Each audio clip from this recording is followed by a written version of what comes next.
Hello guys की खबर সকলোৰে চাগে ভাল এণ্ড সত শ্ৰী আকাল আদাব নমস্তে মই কুলদীপ ডেকা আকৌ এবাৰ আপোনালোকক স্বাগতম কৰিছোঁ মই মোৰ চেনেল স্মাৰ্ট ৱে গুৱাহাটীলৈ এণ্ড আজি আমি পেপাৰখনৰ মাধ্যমেৰে কি কৰিব ওলাইছোঁ আসাম গভৰ্ণমেণ্টৰ জুনিয়ৰ এছিষ্টেণ্টৰ যিমানবোৰ কুৱেশ্যনছ আছিলে 2015 পৰা 2019 লৈকে as a doubt from my students তো সেই গোটেইখিনি মই কভাৰ আপ কৰিবলৈ বিচাৰিছোঁ and before starting the video' do like the video' যদি আপোনালোকে ভাল পায় তেনেহ'লে মই আকৌ এটা উৎসাহ পাওঁ এনেকুৱা ভিডিঅ' বনাবৰ কাৰণে মনত ৰাখিব এই ভিডিঅ'টোৰ ফালৰ পৰা মই অকল মেথছ ছেকশ্যনখিনিয়ে কভাৰ আপ কৰিছোঁ যেটো আমি এপ্টিটিউড বুলিও কওঁ ঠিক আছে তো ইফ ইন কেছ আপোনালোক কিবা যদি কোৱেৰি থাকে তেনেহ'লে আপোনালোকে এই ফোন নাম্বাৰটোক মোক যোগাযোগ কৰিব পাৰে তো let's start the first question from smart way Guwahati that belongs from 2015 से लेके 2019 तक असम जूनियर असिस्टेंट की सारे टफ लेवल या फिर कुछ ऐसे अनसॉल्व क्वेश्चन जो मेरे स्टूडेंट ने मुझे दिया हुआ था लेट्स स्टार्ट तो फर्स्ट क्वेश्चन में क्या है गाइस कि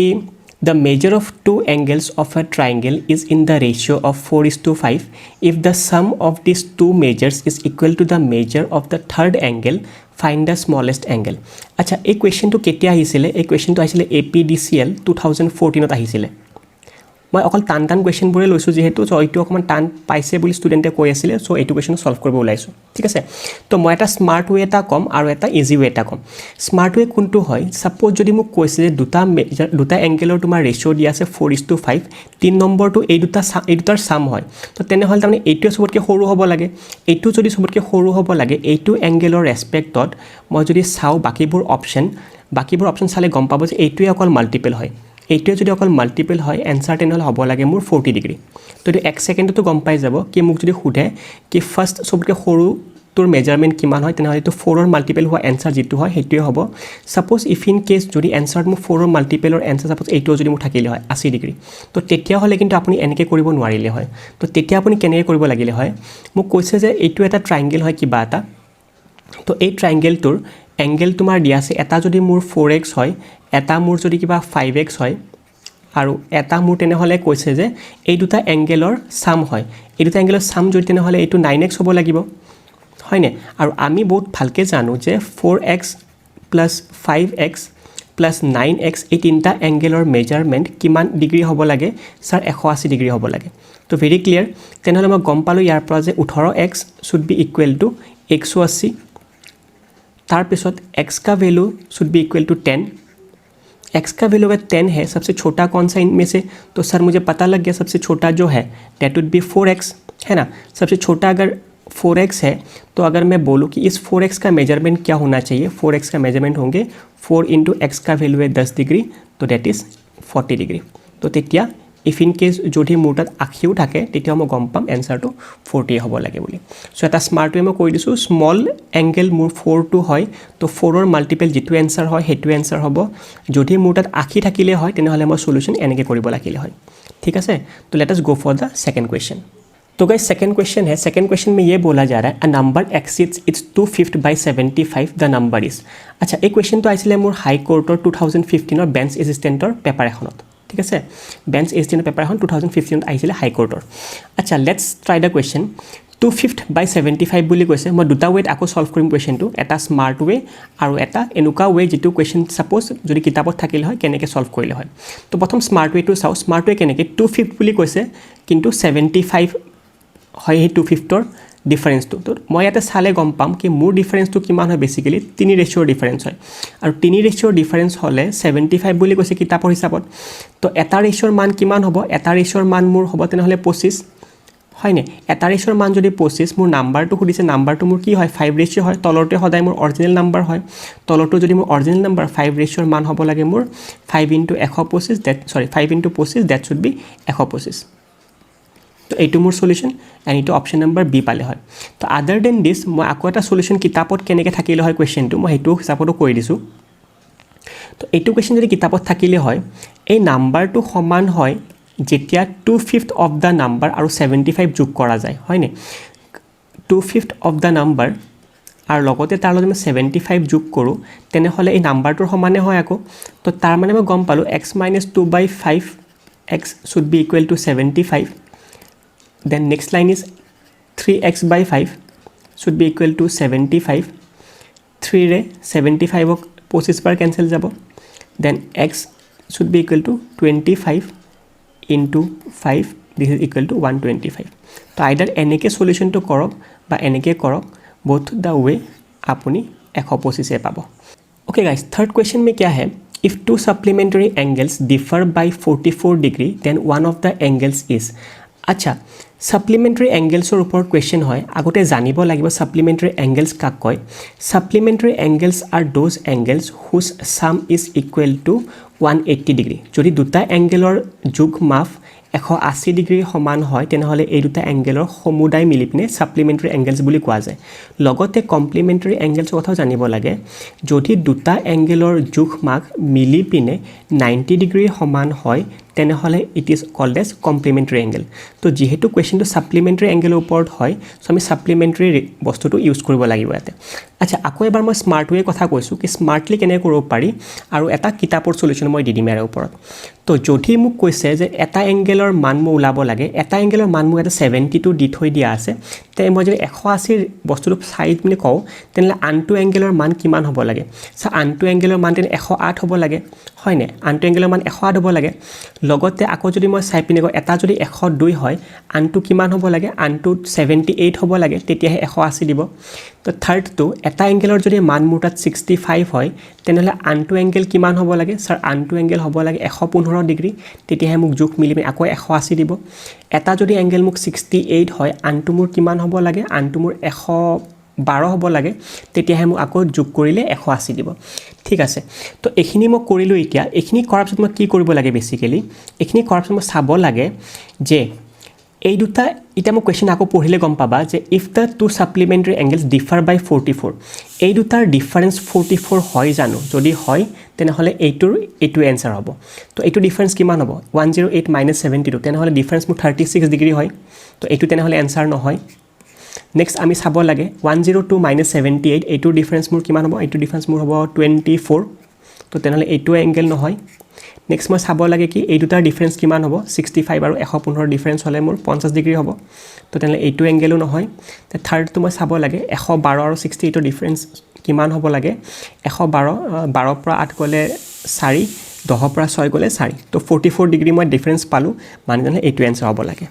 তো এইটো এটা স্মাৰ্ট ওয়ে আছিল আৰু এই কোৱেশ্চনটো যদি কিতাপত থাকিলে হয় কেনেকৈ কৰিলে হয় এইটো মই কথা কৈ দিছো ইয়াতে তো কিতাপত থাকিলে কোৱেশ্চনটো এনেকৈ সলভ কৰিলে হয় আকৌ বেসিক লজিকখিনি লগাব লাগে ইয়াতে আমি কেনেকৈ কি স্যাৰ সাপ্লিমেন্টাৰী এংগেলছৰ বস্তু কেনেকৈ ইউজ কৰিম ইয়াতে তো সাপ্লিমেন্ট কথাটো কৈছে যে এই দুটা এংগেলৰ মান 180 হ'ব লাগে তো 180 লিখিছো মই ইয়াতে আকৌ কৈছে যে ডিফাৰেন্স হ'ব লাগে তোমাৰ 44 তাৰ মানে কৈছে যে 1a - b ডিফাৰেন্স তোমাৰ 44 হ'ব লাগে তো 44 লিখিলো ঠিক আছে যদি মই দুটাকে যোগ কৰি দিও তাৰ পৰা মই কি পাম টুৱাইস a পাম যোগ কৰিলে আৰু ইয়াৰ পৰা মই যোগ কৰি পিনে চালে ইয়াতে 4 পালো এটা 18 আৰু 4 যোগ কৰিলে 22 পালো তো 224 তো এৰ মান কিমান হ'ব এৰ মান হ'ব 112 হ'ব এৰ মান যদি 112 হয় তে বিৰ মান কিমান হ'ব লাগে তো বিৰ মান হ'ব লাগে স্যাৰ 180 ৰ পৰা বাকিখিনি মাইনাস কৰি দিলে বিৰ মান পাম তো 112 যদি মই মাইনাস কৰি দিও ইয়াৰ পৰা 10 ৰ পৰা 2 গলে 8 হ'ব 17 ৰ পৰা 11 গলে 6 হ'ব 68 ডিগ্ৰী তো এইটো তোমাৰ আনটা মান যেটো তুমি পাইছিলা এনেকেও তো this also can be a solution কিন্তু আপুনি ট্রাই কৰিব এক্সামত যাতে আপুনি এনেকুৱা হিচাপত কৰিব পাৰে সো দ্যাট অলপ বেছি ফাস্টাৰ ওয়েট কৰিব পাৰে আৰু ক্যালকুলেশন যাতে ভুল নোহোৱাৰ চান্স বেছি থাকে তো let us go for question number 4 then तो गाइस फोर्थ क्वेश्चन में क्या है a man spends 75% of his income increased by 20% and he increased his expenditure by 10% then his savings are increased by तो মানুহজনে কি কৈছে যে মানুহজনে एक्सपेंड करे 75% खतम करे तेखेते और लगते কৈছে যে তেখেতে ইনকাম যদি ইনক্রিজ কৰে 20% আৰু এক্সপেন্ডিচাৰ যদি ইনক্ৰিজ কৰে 10% তেনহলে তেখেতৰ সেভিং কিমান ইনক্ৰিজ হ'ব আচ্ছা এইটো কথা কাৰণ এটা বস্তু মন ৰাখিব যেটো ইনকাম হয় income is always equal to expenditure plus saving তোমাৰ দেউতাৰ যিমান ইনকাম আছে লগতে তেখেতে যিমানখিনি খৰচ কৰে আৰু যিমানখিনি বচাই এই দুটা যদি মই যোগ কৰি দিয়া যায় খৰচ আৰু বচোৱাটো যদি যোগ কৰি দিয়া যায় তেনেহলে সেইখিনি তোমাৰ দেউতাৰ ইনকাম হয় হয়নে তো লেট আস সি দা কোৱেশ্চন তো ইফ আই সে এজন মানুহৰ ইনিশিয়ালি ইনকাম 1000 টকা আছিল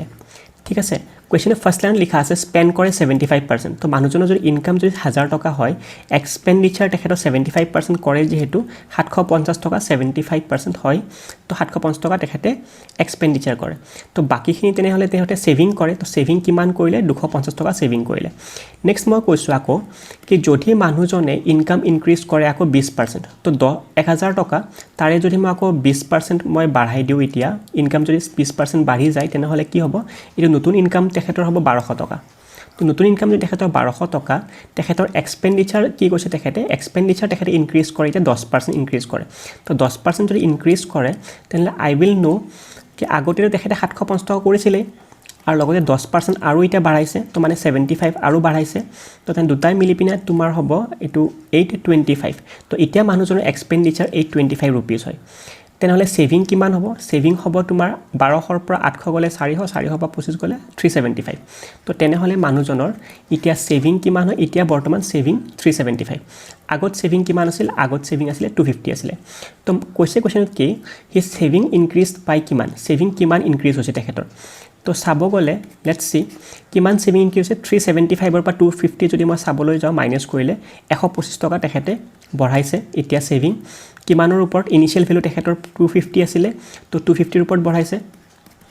কিমান 100%। তো এইটোৱে হ'ব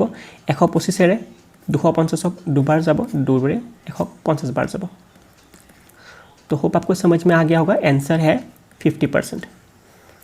Okay guys, next 5 number question is from algebra. If m minus 5n is equal to 2, then the value of m cube minus 125n cube minus 30mn. বহুত ধুনীয়া এটা মই টেকনিক কৈ আছোঁ এইটো জানিলে বহুত ভাল এক্সামৰ কাৰণে। যদি মোৰ তাত এটা ইকুৱেশ্যন আছে এই ইকুৱেশ্যনটোত তোমাৰ দুটা আননোন আছে তেনেহ'লে তুমি এটাৰ ভেলু যি ইচ্ছা সেই ল'ব পাৰা। মই আকবাৰ কৈছোঁ মোৰ তাত এটা ইকুৱেশ্যন আছে এইটো এটা ইকুৱেশ্যন আছে এইটো ইকুৱেশ্যনত মোৰ আননোন এইটো আছে। যদি এনেকুৱা এটা ইকুৱেশ্যনত তুমি আননোন দুটা পোৱা তেনেহ'লে তুমি এটাৰ মান তুমি নিজৰ ইচ্ছামতে যিকোনো ল'ব পাৰা তোমাৰ এনসাৰ কেতিয়াও চেঞ্জ নাহে। সাপোজ ফৰ দ্য ইকুৱেশ্যন মই এইটোৰ কাৰণে ভেলু মই কি লৈছোঁ 2 লৈছোঁ। তো মই এমৰ ভেলু মই 2 লৈছোঁ মনত ৰাখিবা 2 ল'লে 2 minus 5n equal to 2 তেনেহ'লে 2ৰে 2 যদি কেনসেল যায় minus 5n equal to 0 তো nৰ ভেলু কিমান হ'ল nৰ ভেলু 0 হ'ল nৰ ভেলু 0 mৰ ভেলু মই 2 লৈছিলোঁ মনত আছে ন। তো এই দুটা মই ভেলু লৈছিলোঁ। তো let us plot this in the equation m cube minus 125n cube minus 30mn ঠিক আছে। তো mৰ ভেলু কিমান হয় স্যাৰ mৰ ভেলু 2 হয় 2 কিউব minus 125n কিউব nৰ ভেলু 0 হয় তো এইটো 0ই হ'ব। তো minus 30 mৰ ভেলু 2 আছিলে nৰ ভেলু 0 আছিলে তো এইখিনি পাৰ্টটো গোটেই 0 হ'ল এইখিনি পাৰ্টটো গোটেই 0 হ'ল। তো মোৰ ভেলুৰ এনসাৰ কিমান আহিব জাস্ট 2 কিউবৰ value that is answer 8 option number D হ'ব। যদি কোনোবাই বিশ্বাস কৰা নাই যে এইটো বস্তু মই 2 লোৱাৰ কাৰণেহে হৈছে যিকোনো ল'লেই হ'ব মই আকবাৰ কৈছোঁ মই সাপোজ এবাৰ ভেলু এইটোৰ ভেলু 1 লৈছোঁ। তো ইফ আই টেক mৰ ভেলু 1 ঠিক আছে। তো তেনেহ'লে 1 minus 5n equal to 2 তেনেহ'লে 5n সেইফালে যদি যায় এইফালে 1 minus 2 থাকিলে আৰু nৰ ভেলু কিমান হ'ব minus 1 আৰু ডিভাইডেড বাই 1/5 ঠিক আছে। তো এইফালে যদি মই আকৌ এইটো অপশ্যন মই প্লট কৰোঁ mৰ ভেলু মোৰ তাত কিমান আছিলে mৰ ভেলু মই 1 লৈছিলোঁ যেটো মই এইফালে দেখাই দিছোঁ মই mৰ ভেলু 1 লৈছিলোঁ। তো এইফালে mৰ কিউব ল'লে 1ৰ cube minus 125 into n cube nৰ ভেলু minus 1/5 তাৰে কিউব হ'ব ঠিক আছে। তাৰ নেক্সট ইজ 30 mৰ ভেলু 1 আছিলে nৰ ভেলু minus 1/5 ঠিক আছে। লেটছ ডু তো 1ৰ কিউব হ'লে 1 হ'ব 1ৰ কিউব হ'লে 1 হ'ব minus 125 এইটো যদি মাইনাছৰ যদি মই কিউব কৰোঁ মাইনাছে পাম আকৌ মাইনাছ ইনটু মাইনাছ হ'লে আকৌ প্লাছ পাই যাম। তো 125 হৈ গ'ল 1/5ৰ যদি মই কিউব কৰোঁ এটা 1/125 পাম ঠিক আছে। এটা মাইনাছ 30 আচ্ছা মাইনাছ ইয়াতেও আছে মাইনাছ ভিতৰতো আছে মাইনাছে মাইনাছে মোক আকৌ প্লাছ দিব 30 ইনটু 1/5 ঠিক আছে। তো হোপ চ' এইখিনিকে আপুনি ক্লিয়াৰ হৈছে। তাৰে পিছত মই নেক্সট কি কৰিব লাগে মই কিছুমান কেনসেল যাব টাম যেনেকৈ 125ৰে মোৰ কেনসেল গ'ল 125 5ৰে মোৰ 30 যাব 6 টাইমছ। তো এইখিনিৰ পৰা মই পাম 1 এইখিনিৰ পৰা মই পাম আকৌ 1 প্লাছ 1 আকৌ এইখিনিৰ পৰা মই পাম 6। তো তুমি যিয়ে নকৰা কিয় এনসাৰ এতিয়া 8 আহিম বুলি কৈছে মানে এতিয়া 8ক আৰু চেঞ্জ কৰাব নোৱাৰা তুমি যদি বুজি পাইছা তেনেহলে let's go to question number 6 মনত ৰাখিব যদি এটা ইকুৱেশ্যন থাকে আননোন যদি দুটা থাকে তেনেহলে এটাৰ মান তুমি যি ইচ্ছা হেই ল'ব পাৰা তুমি n ৰ মানে ইচ্ছা কৰি পিনি যি ল'ব পাৰা বা m ৰ মানে তুমি ইচ্ছা কৰি যি ল'ব পাৰা বাট হেইটো ল'বা যিটো ল'লে অকণ সহজ হয় তোমাৰ বাবে So guys, 7 number question কি কৈছে কি A can do a work in 10 days and B can do a work in 20 days. If they work together for 5 days, then the fraction of the work that is left is. ঠিক আছে তো মই already time and ৱৰ্কৰ কাৰণে এটা মই video' বনাই থৈ দিছোঁ যদি আপুনি এইটো বস্তু ভালে ক্লিয়াৰ নহয় মই কি কৰিব ওলাইছোঁ তেনে আপুনি এই ভিডিঅ'টো এবাৰ চাই ল'ব ঠিক আছে তো ফাৰ্ষ্টতে মই দুটা ৱেত মই সলভ কৰিম কুৱেশ্যনটো আকৌ এটা কিতাপৰ মাধ্যমেৰে এটা মই এটা স্মাৰ্ট ৱেৰে তো কৈছে যে এই তোমাৰ এটা কাম কৰিব পাৰে 10 দিনত এটা কাম কৰিব পাৰে 10 দিনত আৰু বি এটা কাম কৰিব পাৰে 20 দিনত দুটাৰে যদি মই এলসিএম টো লও এলসিএম মোৰ কিমান হ'ব 20 হ'ব এই 20 এলসিএম লোৱাটো একচুয়ালি টোটাল ওয়াৰ্ক বুলি কও এই মানুহটোৰ এফিচিয়েন্সি চাবলৈ যাও যদি মই এফিচিয়েন্সি মানে এদিনত কিমান কাম কৰিব পাৰে যদি 10 দিনত তেখেতে 20টা কাম কৰিব পাৰে তেনে এদিনত তেখেতে দুটা কাম কৰিব পাৰে সেম ইজ দা কেস যদি 20টা কাম কৰিবলৈ 20 দিন লাগে তেনে এদিনত তেখেতে এটা কাম কৰে নহয় জানো তো সাব যাও যদি দুজনে মিলি পিনি এদিনত তিনটা কাম কৰে কৈছে যে 5 দিনলৈকে তেওঁলোকে একেলগে কাম কৰে তো তিনটা কাম যদি তেওঁলোকে মিলি পিনে কৰে এক দিনত তেনেহলে 5 দিনৰ কাৰণে একেলগে কাম কৰিলে তেওঁলোকে 15টা কাম খতম কৰি দিব হয় নাই তো যদি 15টা কাম খতম কৰি দিয়ে ইতিয়া কিমানটা কাম ৰিমেইনিং আছে আৰু 5টা কাম ৰিমেইনিং আছে তো এই 5টা কাম ৰিমেইনিং আছে কিমানৰ ভিতৰৰ সাবৰ গলে 20ৰ ভিতৰৰ পৰা তো এইখিনি ফ্ৰেকচনৰ কামে এতিয়া বাছি আছে মোৰ তাত তো মই যদি কেনসেল কৰিবলৈ যাও কেনসেল কৰিলে 1/4 হ'ব তো এইখিনি কাম বৰ্তমান তেখেতৰ ৰিমেইনিং আছে তো এনেকৈ এটা স্মাৰ্ট ৱেট কৰিব পাৰি আৰু ইফ ইন কেস যদি স্মাৰ্ট ৱেটো ক্লিয়াৰ হোৱা নাই কাৰোবাৰ তেনেহলে মই এটা সলিউশন দিম আপোনাক যেটো কিতাপতো থাকিব আচ্ছা কি কৈছে A can do a work in 10 days তেনেহলে A এক দিনত কিমান কাম কৰে এক দিনত A কাম কৰে 1/10 হয় নাই B এক দিনত কিমান কাম কৰে B এক দিনত কাম কৰে 20 ভাগৰ 1 তো এখিনি কাম কৰে এক দিনত দুটাই মিলি পেন তেনেহলে 1/10 প্লাস 1/20 কাম কৰিব এক দিনত আৰু এটো চাব যাও যদি কিমান ফ্ৰেকশন হয় এলসিএম 20 হ'ব এটো 2 + 1 এটো 3/20 হ'ব তো 3/20 হ'ব এটো এক দিনৰ কাম যদি 3/20 হয় তেনেহলে 5 দিনৰ কাম কিমান হ'ব স্যাৰ 5 দিনৰ কাম হ'ব 15/20 তো এতিয়া যদি মই চাব যাও কিমান কাম ৰিমেইনিং আছে 20/20 হ'ব লাগিছিল তো 15/20 হৈছে তো তেনেহলে এতিয়া আকৌ ৰিমেইনিং আছে তোমাৰ 5টা কাম ৰিমেইনিং আছে কিমানটাৰ ভিতৰত স্যাৰ 20টাৰ ভিতৰত তো যদি মই কেনসেল কৰিবলৈ যাও তেনেহলে 1/4 তো তুমি এনেকে আনসাৰটো উলাব বিচাৰা বা তুমি এনেকে আনসাৰটো উলাব বিচাৰা both the time same answer পাবা that is option number D hope it is clear then we'll go for question number 8 now guys next question that is question number 8 ইয়াতে কৈছে যে a sum of money lent out at simple interest amounts to rupees 720 after 2 years and rupees 1020 after a further period of 5 years 5 বছৰ আৰু থাকিলে 1020 amount হৈ যায় তেনেহলে principal কিমান আছিল আচ্ছা মনত ৰাখিব যদি মোৰ তাত এটা এমাউন্ট আছে মানে মোৰ তাত যদি এটা পইচা আছে P তাৰে লগত যেটো ইন্টাৰেষ্ট যদি মই এড কৰো যেটো ফাইনাল পইচা পালো মোৰ হাতত তেনেহলে এইটো মোৰ এমাউন্ট বুলি কয় মানে যদি মানুহ এজনক মই 100 টকা এটা ধাৰত দিছিলো মানুহজনে মোক যদি ইন্টাৰেষ্ট 10 টকা দিছে তেনেহলে মানুহে মোক যেটো পইচা ঘুৰাই দিব হেতু পইচাক এমাউন্ট বুলি কও মানে 110 টকা তো মই গম পালো যে প্ৰিন্সিপাল সদায় সৰু হ'ব এমাউন্ট সদায় ডাঙৰ হ'ব হয়নে যদি এইটো লজিক মই ইয়াতে ইউজ কৰিব কাৰণে যাও ইয়াতে কি কৈছে প্ৰিন্সিপালটো উলাবলৈ দিছে আৰু অলৰেডি ইয়াতে কৈছে যে 2 বছৰ পিছত এমাউন্ট 720 টকা হয় 2 বছৰ পিছতে যদি 720 টকা এমাউন্ট হয় তেনেহলে প্ৰিন্সিপাল কেতিয়াও ডাঙৰ হ'ব নোৱাৰে 1740 হ'ব নোৱাৰে আনসাৰ 6000 হ'ব নোৱাৰে ইয়াতে আনসাৰ হয়নে তো মই চাব লাগিল এতিয়া মোৰ 120 টকা হ'বনে প্ৰিন্সিপাল 600 টকা মোৰ প্ৰিন্সিপাল হ'ব বুজি পাইছে কথাটো তো যদি চাব যাও ইয়াতে সাপোজ 120 টকা যদি তোমাৰ প্ৰিন্সিপাল হয় 120 টকা যদি মোৰ প্ৰিন্সিপাল হয় 2 বছৰ পিছত এমাউন্ট কিমান হয় বুলি কৈছে 720 টকা হয় বুলি কৈছে তো তাৰ মানে মই এটা কথা গম পালো যে মানুহজনৰ ইন্টাৰেষ্ট 2 বছৰত কিমান পাইছে এইটো ডিফাৰেন্সে পাইছে 20 পৰা 20 গল 700 পৰা 100 গলে 600 তো 600 টকা যদি ইন্টাৰেষ্ট পাইছে 2 বছৰত মানে প্ৰত্যেক বছৰতে তেখেতে ইন্টাৰেষ্ট কিমানকে পাইছে 300 টকাকে পাইছে হয়নে দুটা বছৰত মিলি পিনে 600 টকা ইন্টাৰেষ্ট পাইছে প্ৰত্যেক বছৰ তেখেতে 300 টকা ইন্টাৰেষ্ট পাইছে 300 টকা ইন্টাৰেষ্ট পাইছে আৰু লগতে মই যদি চাও 5 বছৰ তেখেতৰ ইন্টাৰেষ্ট কিমান হ'ব স্যাৰ 5 বছৰত আৰু ইন্টাৰেষ্ট তেখেতৰ হ'ব 1500 টকা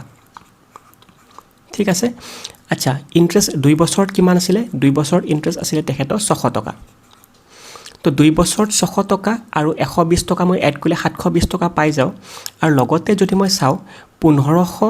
600 আৰু 120 টকা যদি মই এড কৰোঁ তিনটাকে এড কৰিলে তোমাৰ 1020 কেতিয়াও নহয়গৈ হয়নে কেতিয়াও নহয় তো তাৰ মানে 5 বছৰ আৰু যদি থাকে তেনেহলে বস্তুটো তোমাৰ কেতিয়াও 1020 হ'ব নোৱাৰে তো তেনেহলে মই চাব পাৰিম এতিয়া মোৰ অপশন নাম্বাৰ C2 কাৰেক্ট হয় নে নহয় তো অপশন নাম্বাৰ C2 চাব গলে আকৌ মই চাও কি মানুহজনে প্ৰিন্সিপাল যদি 600 টকা আছিল সাপোজ মানুহজনৰ যদি প্ৰিন্সিপাল 600 টকা আছিল মানুহজনে কি কৈছে এমাউন্ট তেখেতে 2 বছৰৰ পিছত পাইছে 720 টকা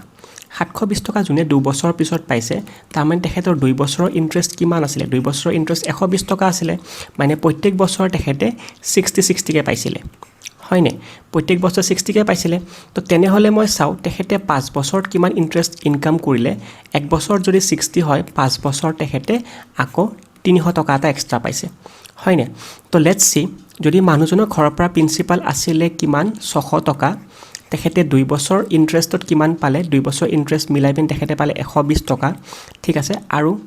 2 বছৰ ইন্টাৰেষ্ট কিমান আৰু যদি 5 বছৰৰ চাব যাও তেনেহলে মানুহজনে কিমান পালে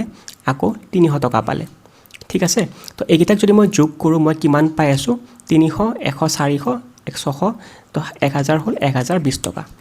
তো ডেফিনেটলি এটো পাইছো প্ৰিন্সিপাল মোৰ কি আছিল প্ৰিন্সিপাল তেনেহলে মোৰ 600 হ'ব লাগে এটো হিট এন্ড ট্ৰায়াল মেথডৰে আপুনি ধুনিয়া কৰিব পাৰে আদাৰ দেন দিস তুমি ফৰ্মুলা ইউজ কৰিব পাৰা আৰু মই অলৰেডি কৈছো যে এইটো এনসাৰ আৰু এইটো এনসাৰ হ'ব নোৱাৰে কাৰণ ইয়াতে প্ৰিন্সিপাল এমাউন্টত কৈ ডাঙৰ দেখাই দিছে ঠিক আছে আৰু এটো মই লৈ পিনে চাইছিলো এটো নহয় আৰু এটো লৈ পিনে চাওতে এটো স্যাটিসফাই কৰিছে তো হোপ সো ক্লিয়াৰ তো let us go for question number 9 নাও Okay guys, next question is a boat can travel with a speed of 13 km per hour in still water. আচ্ছা মই আকবা কৈছো এই কোৱেশ্চনটো boat and streamer পৰা লোৱা গৈছে এই কোৱেশ্চনটো আহিছিলে তোমাৰ আসাম ফৰেষ্ট ৰেঞ্জাৰত আহিছিলে 2016 ত আছিলে এই কোৱেশ্চনটো ঠিক আছে আচ্ছা কোৱেশ্চনটো কি কৈছে boat and streamer কোৱেশ্চন হয় অলপ বেসিক খিনি মই আগতে কৈ দিছো যদি এটা নদী এনেকে বৈ আছে নদীটোৰ কিবা এটা ফ্লোৰ স্পিড দিয়া আছে মানে ষ্ট্ৰীমৰ স্পিড দিয়া আছে হেতুক মই সি বুলি লম আৰু যদি এখন বোট ষ্টিল ওয়াটাৰত যায় ষ্টিল ওয়াটাৰ যোৱা বোটখনৰ স্পিড মই সিম্পল বি বুলি লম ঠিক আছে আৰু লগতে যদি বোটখন towards the flow of the stream যায় towards the flow of the stream যায় হেতুক ডাউনষ্ট্ৰীম বুলি কয় ডাউনষ্ট্ৰীমৰ ভ্যালু সদায় ষ্ট্ৰীমৰ স্পিডটো আৰু বোটৰ স্পিডটো হয় আৰু যদি এখন বোট হয় এই বোটখন এগেইনষ্ট দা ফ্লো যায় হেতুক আপষ্ট্ৰীম বুলি কয় আপষ্ট্ৰীমৰ মান হয় বি মাইনাস সি ঠিক আছে আপষ্ট্ৰীমৰ মান বি মাইনাস সি মানে অপোজিট ডাইৰেকশনত যোৱা বোটখনৰ স্পিড হয় এটো আচ্ছা let us find the question now question কি কৈছে a boat can travel with a speed of 13 km per hour in still water 13 km per hour মানে এটো মোৰ বিৰ ভ্যালু কিমান হয় 13 km per hour ঠিক আছে if the speed of the stream is 4 km per hour speed of the stream মানে streamer মই c represent কৰিছিলো তো এটো 4 km per hour ঠিক আছে then time taken by the boat to go 63 km in opposite direction মানে against the flow তো against the flow মানে মোক upstream লাগে অলৰেডি মই কলো upstream মানে b - c হয় তো b - c মানে 13 - 4 কৰিলে মই পালো ইয়াতে 9 km per hour ঠিক আছে আপষ্ট্ৰীমৰ স্পিড ইমান হয় এই কোৱেশ্চনটোত মই কি উলাব লাগে কোৱেশ্চনটোত মই উলাব লাগে time taken to go by the boat 63 km opposite the stream মানে আপষ্ট্ৰীমত তো টাইম লাগে টাইম মানে কি হয় মোৰ টাইম মানে স্যাৰ ডিসটেন্স বাই স্পিড হয় ডিসটেন্স কিমান যোৱা কথা কৈছে 63 km যোৱা কথা কৈছে ঠিক আছে আৰু লগতে কি কৈছে স্পিড মোৰ কিমান হয় আপষ্ট্ৰীমত অপোজিট যাব লাগে যেটো মই আপষ্ট্ৰীমটো ল'ব লাগিল তো ইয়াতে 9 km per hour 9 km per hour ঠিক আছে 9 এৰে ক্যান্সেল যদি কৰো এটো তোমাৰ 7 টাইমস গল মই অলপ কালাৰটো বদলাই লৈছো ইয়াতে 9 এৰে যদি মই ক্যান্সেল কৰো এটো তোমাৰ 7 টাইমস গল আৰু কিলোমিটাৰে কিলোমিটাৰ ক্যান্সেল যাব তো আৱাৰটো তলত যেহেতু আছে তলত আছে তো ওপৰত গুছি যাব তো এটো 7 আৱাৰ্স হৈ গল তো হোপ দিস ইজ ক্লিয়াৰ তো this will be option number B ঠিক আছে তো let us go to next question নাও Okay guys, এটো কোৱেশ্চন কিছুমানে টান পোৱা বুলি কৈছে বাট কিছুমানে সহজ পোৱা বুলিও কৈছে এটো কোৱেশ্চনটো এনেকে টান নহয় একচুয়ালি এটো ক্লাস 10 ৰ তোমাৰ এডভান্সৰ পৰা লোৱা গৈছে এটো কোৱেশ্চন কৰিবলৈ দুটা বস্তু মন ৰাখিব লাগিব দুটা বস্তু কি হয় এটা জানিব লাগিব যে 1045 যে হয় 1045 ডিগ্ৰী 1 হয় ঠিক আছে আৰু লগতে এটো জানিব লাগিব 10 90 মাইনাছ থিটা যদি মই জানো তেন 90 মাইনাছ থিটা বেছিকেলি কট থিটা হয় ঠিক আছে এই দুটা বস্তু যদি মোৰ ক্লিয়াৰ হৈছে তেনেহ'লে আমি এইটো কুৱেশ্যন কৰিবৰ কাৰণে সহজ হৈ যাব কেনেকৈ মই tan 1 টোক মই কি লিখিব ইচ্ছা কৰিছোঁ যেনেকৈ এইটো tan 1 আছে tan 2 আছে tan 2 মাল্টিপ্লাইড হৈ আছে তাত tan 3 মাল্টিপ্লাইড হৈ আছে তো এনেকৈ tan 45ও পাম মই ক'ৰবাত তো এনেকৈ আকৌ মাল্টিপ্লাই কৰি পিনে মই tan 88 ডিগ্ৰী পাম ক'ৰবাত মই tan 89 ডিগ্ৰী পাম তাতে মোৰ ষ্টপ হ'ব লাগে ঠিক আছে তো লেটছ ডু tan 1 টোক মই লিখিব এনেকৈ বিচাৰিছোঁ tan 1 টোক মই লিখিছোঁ 90 মাইনাছ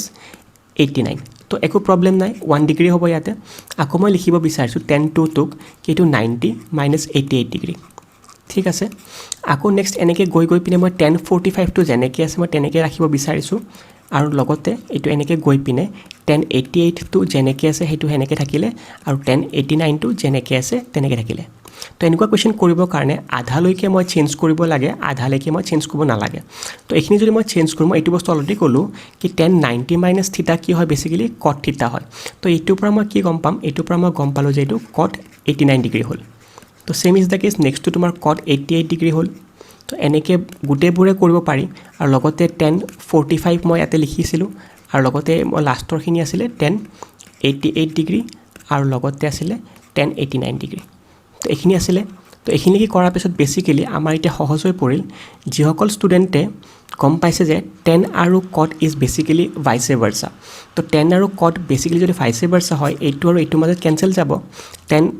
89 আৰু cot 89 মই কেঞ্চেল কৰিলোঁ আৰু tan 88 আৰু cot 88 মই কেঞ্চেল কৰিলোঁ সেনেকৈ cot ইয়াতে 87 হ'লে হয় ইয়াতে tan 87 হয় এনেকৈ গোটেইখিনি আহিলে হয় ইয়াতে তো গোটেইবোৰ একচুৱেলি কেঞ্চেল হৈ গ'লে হয় এনেকৈ হয় নি ইয়াতে কেঞ্চেল হৈ গ'ল হয় আৰু বাছি থাকিলে হয় মোৰ তাত কি অকল মোৰ tan 45 বাছি থাকিলে হয় আৰু যদি tan 45ৰ মান মই গম পাইছোঁ অলৰেডি মই ক্লাছৰ ফাৰ্ষ্ট লাইনতে মই কৈছোঁ tan 45 মানে 1 হয় মানে এইটোৰ ভেলু মই 1 পালোঁ হয় তো hope so it is clear তো অপশ্যন নম্বৰ এ হৈ যাব এইটোৰ কাৰণে answer Okay guys, the next question is from partnership. Partnership যিসকলে আগতে পঢ়া নাই মই খালি একমাত্ৰ অলপমান টাইমৰ কাৰণে ৱেষ্ট কৰিছোঁ পাৰ্টনাৰশ্বিপৰ কাৰণে টাইমখিনি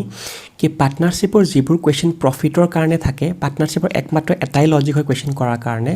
কি প্ৰফিট যি হয় প্ৰফিট কি হয় একচুৱেলি তুমি কিমান পইচা ইনভেষ্ট কৰিছা সদায় ইনভেষ্টমেণ্ট আৰু কিমান টাইমৰ কাৰণে কৰিছা তো এইটো বস্তু যদি গম পাইছা তেনেহ'লে পাৰ্টনাৰশ্বিপৰ সকলোবোৰ কুৱেশ্যনে কৰিবৰ কাৰণে ক্ষমতা থাকিব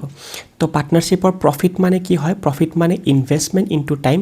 যোনে যিমান টাইমৰ কাৰণে ইনভেষ্টমেণ্ট কৰে আৰু যিমানখিনি পইচা কৰে সি সিমানে প্ৰফিট পায় ঠিক আছে তো এইখিনি বস্তু যদি মই গম পাইছোঁ late us do this question তো কুৱেশ্যনটোত কি কৈছে if A and B entered into a partnership business investing ₹16,000 and $12,000 and after 3 months, A withdraw ₹5,000 and B invested ₹5,000 more. After 3 months, C joins the business with a capital of ₹21,000. The share of B exceeds that of C. মানে B কিমান টকা বেছি পাই Cতকৈ সেইটো ওলাব লাগে out of the total profit ইমান কি টোটেল প্ৰফিট তোমাক দি থৈ দিয়া আছে 26,400 টকা তো ইফ আই চে মই যদি কওঁ তিনিজন মানুহ আছে এজন হয় A ঠিক আছে এজন হয় মোৰ বি আৰু এজন হয় মোৰ তাত চি তো এ কি কৈছে প্ৰথমতে এই মানুহজনে ইনভেষ্ট কৰে পইচা 16,000 টকা তো এ ইনভেষ্ট কৰে কিমান টকা 16,000 টকা সো এইটো লিখিলোঁ বি এ কিমান কৰে ইনভেষ্ট 12,000 টকা তো বিৰ কাৰণে 12,000 টকা ইনভেষ্টমেণ্ট ঠিক আছে তাত নেক্সট কি হৈছে আফটাৰ 3 মান্থছ এ উইথড্ৰ ₹5,000 এ 5,000 টকা উইথড্ৰ কৰিলে কিমান টাইমত 3 মাহৰ পিছত তো মানে এই 16,000 টকা যিটো ইনভেষ্টমেণ্ট আছিলে মানুহজনে 3 মাহলৈকে কণ্টিনিউৱাছলি চলি আছিলে তাৰে পিছত 5,000 টকা উইথড্ৰ কৰিছে এই মানুহজনে 16,000ৰ পৰা তাৰমানে বাকীখিনি টাইম তেখেতৰ 11,000 টকাৰে তেখেতে ইনভেষ্টমেণ্ট চলাইছে কিমান মাহলৈকে এক বছৰলৈকে তো বাকীখিনি কিমান মাহ বাচিলে এতিয়া বাচিলে তোমাৰ 9টা মাহ ঠিক আছে এইখিনি এৰ কাৰণে চেম ইজ দ্য কেছ বিৰ কাৰণে কি বি ইনভেষ্টেড 5,000 মোৰ তো 3 মাহ পিছত কুৱেশ্যন দিয়া আছে যে 3 মাহ পিছত বি আকৌ 5,000 টকা বেছি দিছে তো 3 মাহলৈকে বি এ চলাইছে 12,000 টকাৰে তাত আকৌ কি কৰিছে তেখেতে আকৌ 5,000 টকা বেছি দিছে মানে 17,000 টকা তেখেতৰ হৈছে চাগে কিমানৰ কাৰণে বাকী 9টা মাহৰ কাৰণে ঠিক আছে তাত নেক্সট তোমাৰ চিৰ কাৰণে কৈছে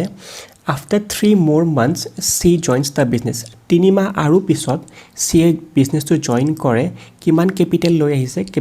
তেখেতে 21,000 টকা আকৌ 3 মাহ পিছত মানে তেনেহ'লে চিয়ে বাকীখিনি যিটো পইচা আনিছে তেখেতে 6 মাহৰ কাৰণে ইনভেষ্টমেণ্ট কৰে কিমান টকা 21,000 টকা তো 3 মাহ পিছত এইটো কাম চলিছে যেটো 9 মাহ বাছি আছে 9 মাহৰ পৰা আকৌ 3 মাহ যদি গুচি যায় 3 more months তেনে 6 মাহ বাছি আছে মোৰ তাত তো 21,000 যেটো টকা আছিলে 21,000 টকাটো একচুয়ালি 6 মাহৰ কাৰণে থাকে তো এইটো মই ইকুৱেশ্যনটো মই বনাই লৈছো ইয়াৰে পৰা মই কি উলাব পাৰিম ইয়াৰে পৰা মই যেটো ভ্যালু এতিয়া মই উলাব যাম হেতু একচুয়ালি হ'ব ইহতৰ ৰেশিও তো চাব যাও যদি মই ইয়াতে তোমাৰ 1000 কমন আছে ইয়াতে 1000 কমন আছে ইয়াতেও তোমাৰ 1000 কমন আছে গোটেই কেইটাৰে 1000 আছে যেহেতু মই 1000 খিনি গুছাই দিছো ইয়াৰ পৰা ঠিক আছে নেক্সট তুমি যেন চাব যোৱা ইয়াতে এটা এডিং দিব লাগিছিল আচ্ছা নেক্সট চাব যোৱা যদি 3 টো তোমাৰ ইয়াতে আছে ইয়াতেও 3 আছে ইয়াতেও 3 আছে ইয়াতেও 3 আছে ইয়াতেও এটা মই 3 পাম হয়নে তো মই 3 টো কমন ললে মই এটো গুছাই দিব পাৰিলো হয় এটো 3 ৰ পৰা এটা 3 থাকিলে হয় এটো 3 গুটে গুছি গল হয় এটো 3 ৰ পৰা এটা 3 থাকিলে হয় আৰু এটো 3 ৰ পৰা ক্যান্সেল হলে 2 থাকিলে হয় তো লেটস সি এখিন কি হ'ব এতিয়া এটো 16 আছে এখিনিত তো 16 plus 11 into 3 is 33 এটো a কাৰণে b ৰ কাৰণে তোমাৰ 12 আছে ইফালে একো নাই 17 into 3 is 51 মানে 12 plus 51 ঠিক আছে নেক্সট তোমাৰ c ৰ কাৰণে চাব গলে 21 into 2 তো 21 into 2 is 42 ঠিক আছে এইফালে যদি মই আকৌ চাবলৈ যাও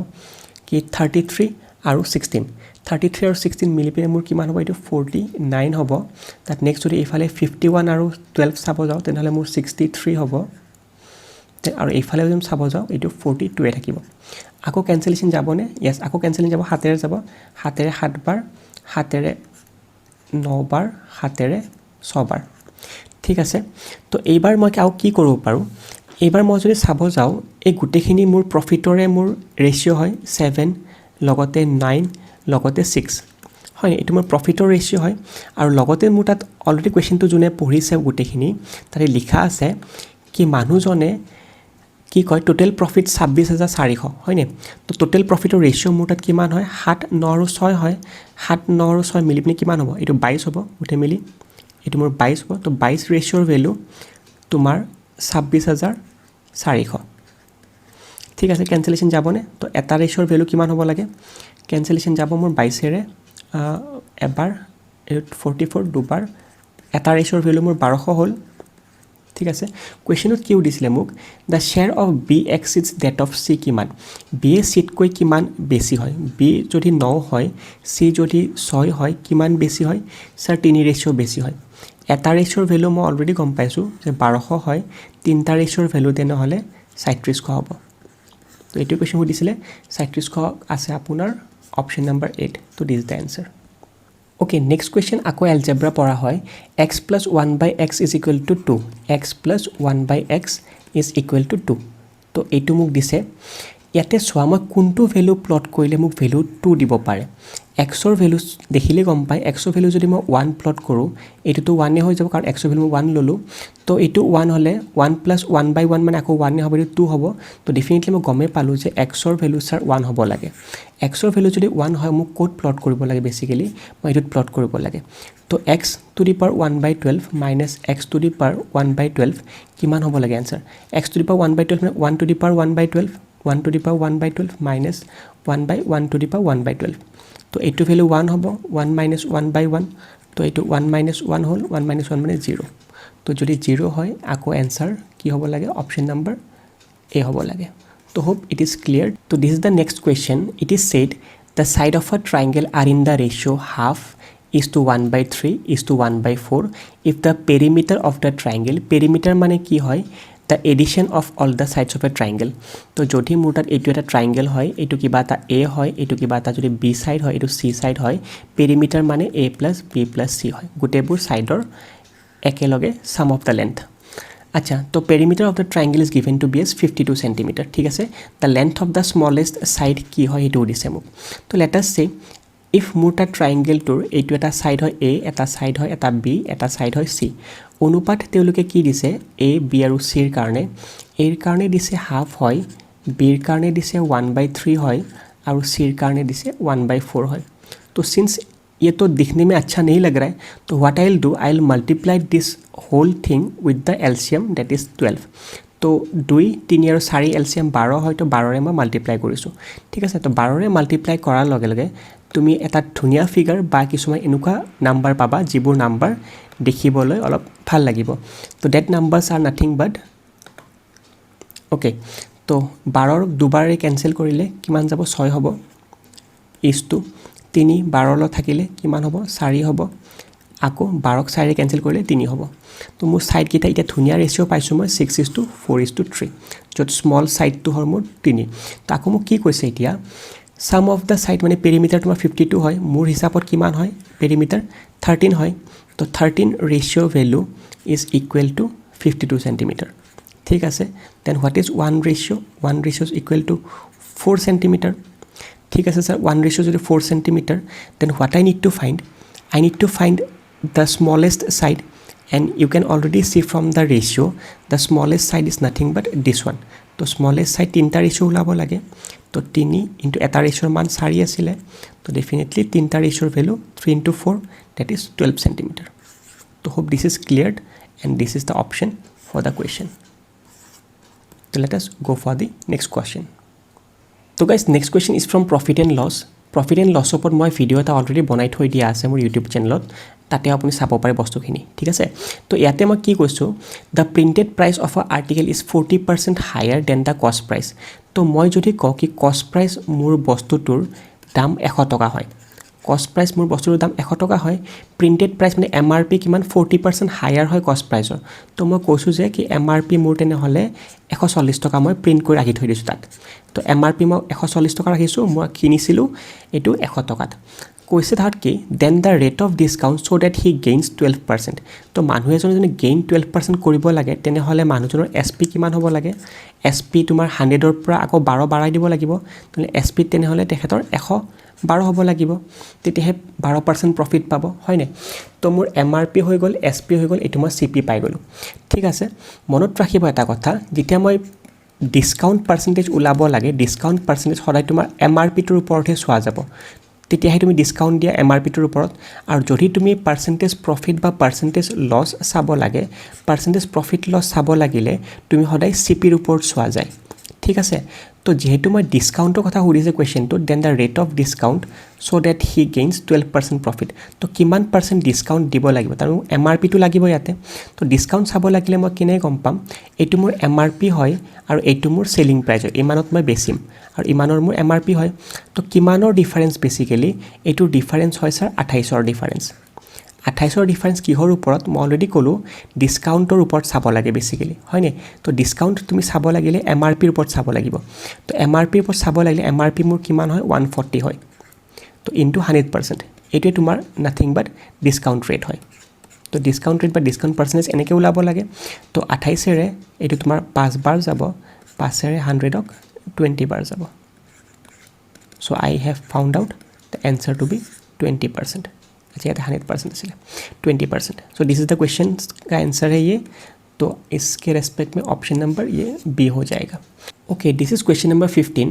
in a class 3/5 of the students are girls and the rest are boys 3/5 of the students যদি তোমাৰ girls হয় তো টোটাল যদি মুৰটাত কিমানটা হয় টোটাল মুৰটাত 5টা হয় ঠিক আছে টোটাল মুৰটাত 5টা হয় ইয়াতে তোমাৰ girls কিমানটা বুলি ক'লে girls 3/5 মানে 3টা যদি girl হয় তেনে হলে boys মুৰটাত হ'ব 2টা ঠিক আছে বয়েজ ইমানটা গাৰ্লস ইমানটা তো নেক্সট তোমাৰ আকৌ কি কৈছে কি if 2/9 of the girls and 1/4 of the boys are absent what part of the total number of students are present কিমানটা আছে টোটাল পাৰ্টৰ ভিতৰৰ পৰা তো আগতে প্ৰেজেন্ট চাও কিমানটা আছে গার্লস চাবলৈ গলে 2/9 of the girls absent আছে তেনে প্ৰেজেন্ট কিমানটা আছে স্যাৰ প্ৰেজেন্ট আছে 7/9 টা 7/9 টা গাৰ্লস প্ৰেজেন্ট আছে আউট অফ 3 তো ইয়াৰ পৰা যদি মই চাব যাও कैंसिलेशन যাব তোমাৰ 3 ৰে এটো 3 ক্যান্সেল গল তো 7/3 টা গার্লস প্রেজেন্ট আছে আকৌ নেক্সট মই যদি চাবলৈ যাও বয়েজ 1/4 টা এবসেন্ট আছে তো প্রেজেন্ট কিমানটা আছে সো প্রেজেন্ট হ'ব 3/4 অফ 2 তো এটো ক্যান্সেল যাব 2 হ'ব তো এটোৰ পৰা পাম মই 3/2 তো টোটাল মোৰ তাত কিমান প্ৰেজেন্ট হল এতিয়া লৰা আৰু ছোৱালী মিলি পিনে তেনে দুটাকে মই যদি দুটাকে মই যদি সাম কৰি চাওঁ সাম কৰি চালে এটা মোৰ 7/3 গাৰ্লছৰ ফালৰ পৰা এটা বয়জ 3/2 তো টোটেল মোৰ তাত প্ৰেজেন্ট হ'ল 7/3 plus 3/2 তো LCM would be 6 and 7 to গুণ 14 আৰু 3 এইটো 9 তো এইটো তোমাৰ 23/6 পালো এতিয়া মোক সুধিছে what part of the total number of students are present কিমান part present আছে total number of students তো 23/6 present আছে কিমানৰ পৰা 5টাৰ পৰা কাৰণ total number of students মোৰ তাত 5টা আছিল মই অলৰেডি কৈছো তো এইটোৰ পৰা চাব গলে आंसर হ'ব 23 তলত এইটো আহিলে 30 6 আৰু 5 তলত এটা পাবা তো এইটো 30 পাবা তো hope so it is clear আমাৰ অপচন হ'ব এইটো অপচন নম্বৰ A তো let's go to the next question তো এইটো question number 16 তো আকৌ ratio proportion পৰা লোৱা গৈছে rupees 180 is contained in a box containing rupees 1 rupee 50 paisa and 25 paisa coins in the ratio 2:3:4 what is the number of 50 paisa coins তো suppose মোক কি কৈছে এটা মোৰত কন্টেইনাৰ আছে ইয়াতে 180 টকা হুমুৱা আছে তো এই 180 টকাত 1 টকিয়া হুমুৱা আছে 50 পইচা হুমুৱা আছে আৰু লগতে 25 পইচা হুমুৱা আছে ঠিক আছে কৈছে যে 50 পইচা কিমানটা হুমুৱা আছে হেতু মোক উলাব লাগে যদি 1 ৰূপী হুমুৱা ৰেশিও তোমাৰ 2 5 50 paisa humwa ratio tumar 3 hoy ar 25 paisa ratio humwa tumar 4 hoy to let's do the question তুমি কৰিবা দুটা টেকনিক আছে আইদাৰ তুমি গুটেখিনিক তুমি টকাত কনভাৰ্ট কৰিবা বা গুটেখিনি তুমি পইচাত কনভাৰ্ট কৰিবা সিন্স পইচাত কনভাৰ্ট ইয়াতে বেছি আছে তো এখানে মই পইচাতে গুটেখিনি কনভাৰ্ট কৰিব লৈ যাও তো লেটস সি 1 ৰূপী মুৰটাত কৈছে কিমানটা আছে 1 ৰূপী মুৰটাত কৈছে টুৱাইস এক্সট্ৰা আছে বুলি মই ধৰি লৈছো টুৱাইস এক্সট্ৰা 1 ৰূপী আছে আৰু ইমানটা পইচা হ'ব তেনে হলে 100 পইচা 1 টকা হয় তাৰ নেক্সট তোমাৰ আকো কি কৈছে 50 পইচা কথা কৈছে কিমানটা 3 এক্সট্ৰা আছে তো 3 এক্সট্ৰা যদি মোটাত 50 পইচা আছে তো নহলে 50 পইচা কাৰণে ইমানখিনি পইচা হ'ব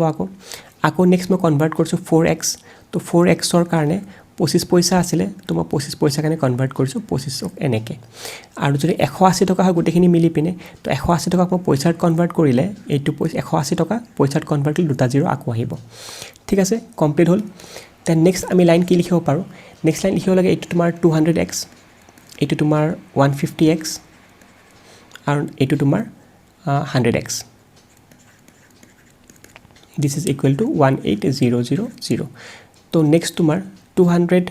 100 300 450 तो 450x is equal to 18000 तो इससे एक जीरो से एक जीरो कैंसिल जाएंगे नेक्स्ट लाइन पे है x का मान है 1800 डिवाइडेड बाय 45 रे दो बार गले 90 হয় চাৰি বাৰ গলে 180 হ'ব তেনেহলে আৰু এটো 40 হ'ব তো x ৰ ভ্যালু কিমান পালো x ৰ ভ্যালু পালো মই 40 মোক কি সুধিছে কোৱেশ্চনটোত কোৱেশ্চনটো সুধিছে কি 50 পইচা কিমানটা আছে 50 পইচা কাৰণে মোটা 3x আছিল তো 3x কিমান হ'ব লাগে 3 * 40 তো মানে 120 টা আছিল তো 120 টা কাৰণে এইটো आंसर তো hope it is cleared তো we'll go for question number 17 now okay next question কি হয় তো a boy rides his bicycle 10 km at an average speed of 12 km per hour and again travels 12 km at an average speed of 10 km per hour his average speed for the entire trip is approximately কিমান হয় আচ্ছা average speed কেনেকৈ উলাব পাৰি average speed মানে basically হয় total distance by total time এটো মনত ৰাখিব total distance কিমান মানুহজনে ট্ৰাভেল কৰিছে ডিভাইডেড বাই total time এটো এভাৰেজ স্পিড এনেকে উলাই অকল যদি মোৰ তাত সাপোজ কৈছে এটো এটা মানুহৰ ঘৰ হয় এটো এটা মানুহৰ অফিস হয় ঘৰৰ পৰা অফিস যাওতে মানুহজনে কিবা 1 কিলোমিটাৰ পাৰ আৱাৰ গৈছে আৰু অফিসৰ পৰা ঘৰ আউতে মানুহে যদি কিবা 2 কিলোমিটাৰ পাৰ আৱাৰ গৈছে তেনে হলে কিতাপবিলাকত এভাৰেজ স্পিড এনেকে থাকে twice ab divided by a plus b এইটো তেতিয়াহে ইউজ কৰে যেতিয়া তোমাৰ আহা যোৱাৰ টাইমত অকল কিলোমিটাৰ পাৰ আৱাৰৰ ৰেসপেক্টত ভ্যালুটো যদি দিয়া আছে যদি ইয়াতে তোমাৰ ডিসটেন্সও বেলেগ হৈ থাকে তেনে হলে কিন্তু এইটো লজিক একদম এপ্লিকেবল নহব ইয়াত ঠিক আছে তো এইটো এপ্লিকেবল নহয় যেহেতু আমি কৰিব লাগিব এইটোৰে তেনে হলে টোটাল ডিসটেন্স ডিভাইডেড বাই টোটাল টাইম হয় বেসিক্যালি এভাৰেজ স্পিড এইটো ওভাৰঅল বা তো আচ্ছা নেক্সট চাব গ'লে কেনেকৈ কৰিব পাৰি এতিয়া আচ্ছা a boy rides his bicycle 10 kilometre at a average speed ইমান and again 12 kilometre at a average speed ইমান তো এভাৰেজ স্পীড মই অলৰেডি ক'লোঁ এভাৰেজ স্পীড কি হ'ব লাগে average speed on total distance কিমান হ'ল মানুহজনে 10 গৈছে আকৌ তোমাৰ নেক্সট 12 গৈছে ঠিক আছে আকৌ কৈছে যে মই তলত ল'ব লাগে কি এতিয়া টোটেল টাইমটো ল'ব লাগে টোটেল টাইমটো মই তলত ল'ব লাগে টোটেল টাইম চাব গ'লে প্ৰথম 10 কিলোমিটাৰ গৈছে তেখেতে 12 কিলোমিটাৰ পাৰ আৱাৰত তো মই টাইম মানে কি হয় টাইম মানে ডিষ্টেঞ্চ বাই স্পীড হয় ঠিক আছে তো মোৰ দুটা টোটেল টাইম হ'ব এটা মোৰ টাইম 1 হ'ব এটা মোৰ টাইম 2 হ'ব টোটেল টাইম ইমান হয় আচ্ছা নেক্সট মই চাব গ'লে 10 আৰু 12 মিলি পিনে 22 হ'ব টোটেল টাইম t1 কিমান হয় ডিষ্টেঞ্চ বাই স্পীড যদি মই চাওঁ ডিষ্টেঞ্চ কিমান হয় 10 কিলোমিটাৰ হয় স্পীড 12 হয় তো ইয়াতে 10 বাই 12 ঠিক আছে এডিশ্যন তো টাইম 2 কিমান হয় টাইম 2 ডিষ্টেঞ্চ কিমান আছিল 12 কিলোমিটাৰ আছিলে স্পীড আছিলে মোৰ তাত 10 কিলোমিটাৰ পাৰ আছিলে তো ডিষ্টেঞ্চ আছিলে মোৰ তাত 12 আছিলে স্পীড আছিলে মোৰ তাত 10 আছিলে ঠিক আছে তো এইখিনি যদি মই অকমান কেনসেলেশন কৰিব পাৰোঁ তো এইখিনি যদি মই অকমান কেনসেলেশন কৰিব পাৰোঁ এটো তোমাৰ 2 ৰে 6 বাৰ যাব এটো 2 ৰে 5 বাৰ যাব আৰু এটো নেক্সট তোমাৰ 2 ৰে 6 বাৰ যাব এটো 2 বাৰে 5 বাৰ যাব তো if I can see this is 22 আৰু তলত তোমাৰ কি 6/5 আৰু 5/6 পাই আছো তো এলসিএম মোৰ 30 হ'ব এলসিএম 30 হলে এটো 6 ৰে 5 বাৰ এটো 25 হ'ল আৰু এটো নেক্সট তোমাৰ 5 ৰে 6 বাৰ তো 6 ৰে 36 হ'ল ঠিক আছে নেক্সট লাইনটোত মই কি লিখিব পাৰিম ইয়াতে মোৰ 22 into 30 আৰু তলত মোৰ কি আহিব 6 plus 5 is 1 and 61 ঠিক আছে নাও ক্যান্সেলেশন টু এটা 61 টু নাযায় যেহেতু এটা প্ৰাইম ফ্যাক্টৰ হয় আনসাৰ মই ইয়াতে এইবোৰ দিয়া আছে how to find out the answer without calculating now let's see the trick see 30 ৰে মই যদি ক্যান্সেল কৰো 60 টুক দুবাৰ যায় হয় 30 ৰে মই 60 ক যদি মই ক্যান্সেল কৰো দুবাৰ যায় কিন্তু 61 আছে তো 2 পইণ্ট সামথিং কিবা এটা হ'ব তো সাপোজ মই ভাবিছো 2.1 এ হ'ল ঠিক আছে 30 ৰে মই 60 ক্যান্সেল কৰিলে দুবাৰ যায় যেহেতু 61 আছে তো 2 পইণ্ট সামথিং এটা হ'ব ঠিক আছে তো 2 পইণ্ট সামথিং 2 ৰে যদি মই 22 ক ক্যান্সেল কৰো 11 বাৰ যায় 2 ৰে যদি মই 22 ক ক্যান্সেল কৰো 11 বাৰ যায় কিন্তু 2 তকে অলপ বেছি আছে যেহেতু এটো 11 তকে তেনে কমিব ভ্যালুটো অলপমান কমিব 11 তকৈ তো 11 তকৈ অলপমান কমা ভ্যালু কোনটো হয় 7.4 অলপ বেছি কমিছে এটো 11 হয় নহয় 12.5 এটো বেছি হয় 11 তকৈ তো 10.8 হ'ব লাগে आंसर ঠিক আছে তো এনেকে তুমি কম পাই যাবা যে आंसर 10.8 হ'ব লাগে तो ये वस्तु एग्जाम में यूज करिबा नेक्स्ट क्वेश्चन जो है क्वेश्चन नंबर 18 है ये भी स्पीड डिस्टेंस एंड टाइम का है if a man walks 20 kilometre at 5 kilometre per hour he will be late by 40 minutes ठीक है if he walks at 8 kilometre per hour how early from the fixed time he will reach ठीक আছে বাৰু আচ্ছা let's see 20 kilometre যাব লাগে মানুহজনে আৰু খুজ কিমান কাঢ়ি আছে 5 কিলোমিটাৰ পাৰ আৱাৰ ঠিক আছে 1 ঘণ্টাত মানুহজনে 5 কিলোমিটাৰ খুজ কাঢ়ে হয় 1 ঘণ্টাত মানুহজনে 5 কিলো খুজ কাঢ়ে তো তেনে হলে 20 কিলোমিটাৰ খুজ কাঢ়িবলৈ হলে মানুহজনে কিমান টাইম লগাব 4 ঘণ্টা লগাব মানুহজনে 4 ঘণ্টা লগাব ঠিক আছে বাৰু এন্ড কৈছে যে he will be late by 40 minutes তো মানুহজনে 40 মিনিটস লেট হৈ গল তো মানুহজনে ডেফিনেটলি গৈ পাব লাগিছিল তেনে হলে 3 ঘণ্টা 40 মিনিটস লেট হৈ গল যেহেতু তো 3 ঘণ্টা তোমাৰ 20 মিনিটত গৈ পাব লাগিছিল মানুহজনে কাৰণ আকৌ যদি 40 মিনিট এটা এড কৰিলে আকৌ 4 ঘণ্টা পালো হয় হয় নি তো মানে 3 ঘণ্টা 20 মিনিট পাব লাগিছিল তো 3 ঘণ্টা মানে কি হয় 3 ঘণ্টা মানে 180 মিনিট হয় আৰু 20 মিনিট আৰু এটা আছে মোৰ তাত তো টোটাল মানে মানুহজনে 200 মিনিটত গৈ পাব লাগিছিল জাৰ্নিটো তাত কি কৈছে আকৌ next if he walks at 8 kilometre per hour ঠিক আছে 8 কিলোমিটাৰ পাৰ আৱাৰ যদি মানুহজনে যায় তো 8 কিলোমিটাৰ খুজ কাঢ়ে মানুহজনে 1 ঘণ্টাত তো আকৌ কি কৈছে 20 কিলোমিটাৰ খুজ কাঢ়িবলৈ কিমান লাগিব 8 কিলোমিটাৰ খুজ কাঢ়িবলৈ 1 ঘণ্টা লাগে 16 কিলোমিটাৰ খুজ কাঢ়িবলৈ 2 ঘণ্টা লাগিব আৰু 4 কিলোমিটাৰ এটা আছে 4 কিলোমিটাৰ খুজ কাঢ়িবলৈ তেনে আৰু আধা ঘণ্টা এটা লাগিব কাৰণ 8 কিলোমিটাৰ তেখেতৰ 1 ঘণ্টা লাগে তো ইয়াতে তেনে লাগিব মানুহজনৰ 2 ঘণ্টা 16 কিলোমিটাৰ পালে আৰু 4 কিলোমিটাৰ আছে 4 কিলোমিটাৰৰ কাৰণে আকৌ তেখেতৰ আধা ঘণ্টা লাগিব আৰু 30 মিনিটস এটা লাগিব তো 2 ঘণ্টা মানে কিমান হয় 2 ঘণ্টা মানে 120 মিনিট হয় আৰু 30 মিনিট এটা এক্সট্ৰা আৰু এটা আছে তো টোটাল 150 মিনিট লাগিছে মানুহজনৰ এইবাৰ এনে পাব লাগিছিলে মানুহজনে 200 মিনিটত কিন্তু এটা কি কৈছে কোৱেশ্চনটোত how early from the fix time he will reach তো কিমান আৰ্লি পালে মানুহজনে তো দেখিলে গম পাই আছো আমি 50 মিনিটস আগতে পাইলে মানুহজনে এইবাৰ তো 15 পালে যেটো आंसर অপচন নম্বৰ এ হৈ যাব तो guys this is question number 20. इसमें क्या बोला जा रहा है कि cost price of 100 books is equal to the selling price of 60 books. The gain percentage और लॉस परसेंटेज इज. अच्छा, गेइन परसेंटेज বা লছ পাৰ্চেণ্টেজ কেনেকৈ কাউণ্ট কৰে? গেইন পাৰ্চেণ্টেজ চাবলৈ গ'লে it is nothing but S P minus C P divided by সদায় C P মই তেতিয়াও কৈছিলোঁ যে গেইন প্ৰফিট বা লছ সদায় চি পিৰ ওপৰত কাউণ্ট হয়. তো চি পি ইনটু 100%. তো ছেম ইজ দ্য কেছ যদি মোৰ লছ পাৰ্চেণ্টেজ চাব লাগে তেনেহ'লে C P minus S P আৰু সদায় চি পিৰ ওপৰত কাউণ্ট হয় ইনটু 100%. ঠিক আছে, এইখিনি বস্তু অলপ বাইফাৰ্কেশ্যন মনত ৰাখিব. নাও late us do the question. মই আকৌ দুটা ৱেত ক'ম, এটা তোমাৰ কিতাপৰ মেথড আৰু এটা তোমাৰ স্মাৰ্ট ৱে মেথডত. তো লেটছ ষ্টাৰ্ট দ্য কুৱেশ্যন. কি কৈছে ফাৰ্ষ্টতে কিতাপত থাকিলে কেনেকৈ থাকিলে হয় কুৱেশ্যনটো কি কষ্ট price of 100 books is equal to the selling price of 60 books. তো ছাপ'জ লেট আছ চি, মই যদি কওঁ এনেকৈ কি কষ্ট প্ৰাইচ কিমানৰ 100খন বুকছৰ, কষ্ট প্ৰাইচ 100খন বুকছৰ সমান হয় কিহৰ selling price of 60 books. Of মানে মাল্টিপ্লাইড 60 মানে 60 বুকছ. ঠিক আছে, এইখিনি লাইন মই লিখি ল'লোঁ. সকলোৱে বুজি পাইছেনে লাইনটো? ইফ ইন কেছ যদি বুজি পোৱা নাই কমেণ্ট ছেকশ্যনত নিশ্চয় মোক লিখিব এইটো বস্তু. আচ্ছা, কষ্ট প্ৰাইচ অফ মানে মাল্টিপ্লাই দিলোঁ 100 বুকছ আৰু এইফালে চেলিং প্ৰাইচ 60 বুকছ দিছোঁ. ঠিক আছে, ইয়াতে বুকছৰ পৰা বুকছ কেঞ্চেল গুচি যাব. 100ৰ পৰা যদি 20ৰে 5বাৰ কেঞ্চেল যাব, 20ৰে এইটো 3বাৰ কেঞ্চেল যাব. তো আই কেন ফাইণ্ড ইয়াতে মই কি গম পাম, ইয়াতে মোৰ কষ্ট প্ৰাইচ বাই চেলিং প্ৰাইচ যদি মই ওলাব যাওঁ ইয়াতে কি পাম চি পি বাই এছ পি, এইটো মই পাম 3/5. ঠিক আছে, এইটো মই পালোঁ 3/5 কষ্ট প্ৰাইচ বাই চেলিং প্ৰাইচ. ঠিক আছে, আৰু কষ্ট প্ৰাইচ মোৰ যদি 3 হয় চেলিং প্ৰাইচ মোৰ কিমান হয় 5 হয়. মানে মোৰ কি হৈছে কষ্ট প্ৰাইচ কমিছে, যিহেতু কষ্ট প্ৰাইচ কমিলে মোৰ তাত প্ৰফিট হয় আৰু চেলিং প্ৰাইচ বাঢ়িলে মোৰ তাত প্ৰফিট হয় বুলি মই গমেই পাওঁ. তো মোৰ গেইন পাৰ্চেণ্টেজে হৈছে, গেইন পাৰ্চেণ্টেজ হৈছে কিমান হৈছে কষ্ট প্ৰাইচ. আচ্ছা, S P minus C P, S P 5 হয় চি পি 3 হয়. তো ডিফাৰেঞ্চ কৰিলে মই 2 পাম. ডিভাইডেড বাই চি পি কিমান হয় 3 হয় ইনটু 100%. এণ্ড উই অল ন' কি এইটো ভেলু কিমান হয়, এইটো 66 2/3% হয়. কাৰণ 1/3 যদি 33 1/3 হয় 2/3 66 2/3 হ'ব. তো this is the answer. And one more way of doing the question, let us do in another way. Okay, the another way for doing the question is that মই যদি চাওঁ cost price of 100 books is equal to the selling price of 60 books. ঠিক আছে, মই মানি লৈছোঁ এইটো যে 6000 টকাই আছিলে তোমাৰ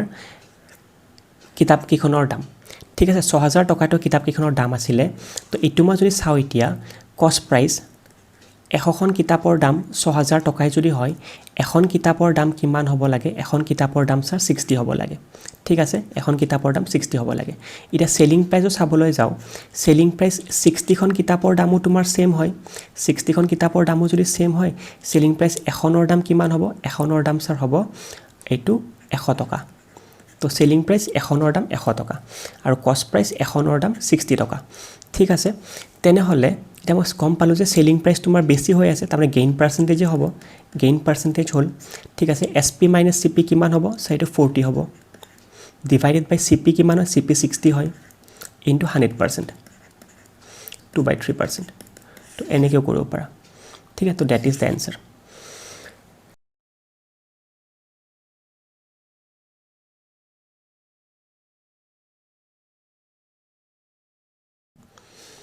তো গাইজ এইখিনি আছিল আজিৰ কাৰণে. হোপ চ' আপোনালোকে ভাল পাইছে. তো ডেফিনেটলি এটা লাইক বাটন প্ৰেছ কৰি দিব. আৰু লগতে ইফ ইন কেছ ফিউচাৰ যদি আকৌ এনেকুৱা কিবা বস্তু লাগে বা এনেকুৱা কুৱেশ্যন মই শ্বেয়াৰ কৰিব বিচাৰে তেনেহ'লে মোক এটা ডেফিনেটলি কমেণ্ট ছেকশ্যনত লিখি দিব.